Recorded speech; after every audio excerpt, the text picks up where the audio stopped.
Bonjour, Constance Godet, éducatrice spécialisée. Aujourd'hui, on va parler de l'autisme parce que dans les écoles où nous sommes passés, nous avons rencontré encore beaucoup de cas où les enseignants nous ont dit que les enfants étaient autistes. Alors, déjà, en ce qui concerne l'autisme, je voudrais dire qu'il y a deux critères majeurs pour qu'on puisse dire que quelqu'un est autiste ou pas.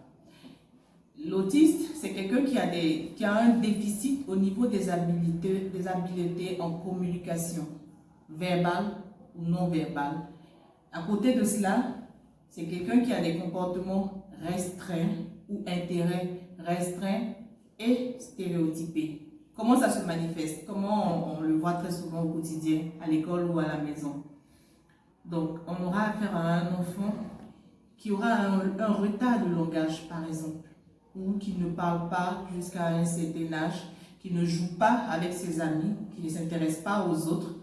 Un enfant qui joue de la même manière, qui a sa routine propre à lui. Souvent, ils ne sont pas autonomes.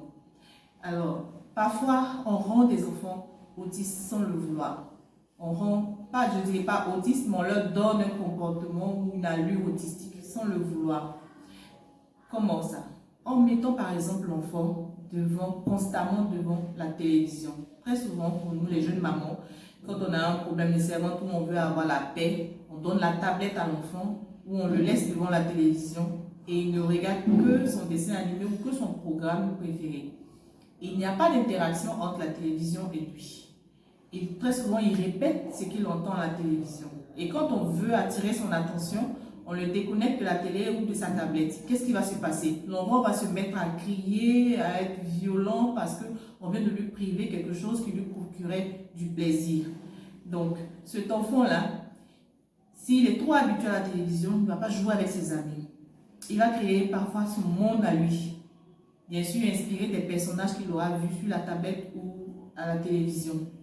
Donc, les dialogues qu'il a entendus de l'autre côté, il va les répéter avec ses personnages à lui. Quand on va l'envoyer à l'école, il ne va pas s'intéresser bien sûr à ses amis. Il ne va pas s'intéresser à ce qu'on va faire en classe. Il aura ses jeux propres à lui, il aura sa routine propre à lui qu'il ne voudra pas qu'on dérange. Et quand les autres vont vouloir le déranger, il sera violent.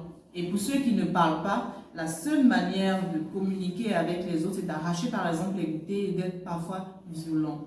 Je voudrais dire que tous les enfants ne sont pas autistes. Pour dire qu'un enfant est autiste, il faut que le diagnostic soit posé. Parce que beaucoup d'enseignants nous ont dit que leurs enfants, il y avait beaucoup d'élèves autistes dans leur classe. Non. Il faut qu'un diagnostic soit posé pour faire la différence entre l'enfant autiste déclaré et l'enfant qui a juste un comportement ou une allure autistique qu'on peut régler avec une adaptation scolaire ou une routine, un changement carrément de comportement. Dans tous ces cas, il faudrait voir un pédopsychiatre en premier lieu, ensuite un neurologue, un psychologue ou même un éducateur spécialisé pour donner une orientation, pour orienter les parents. Dans tous les cas, il faut rencontrer le spécialiste qu'il faut pour pouvoir poser le bon diagnostic pour pouvoir aider cet enfant. J'espère vous avoir aidé et on se retrouve la prochaine fois pour un autre numéro.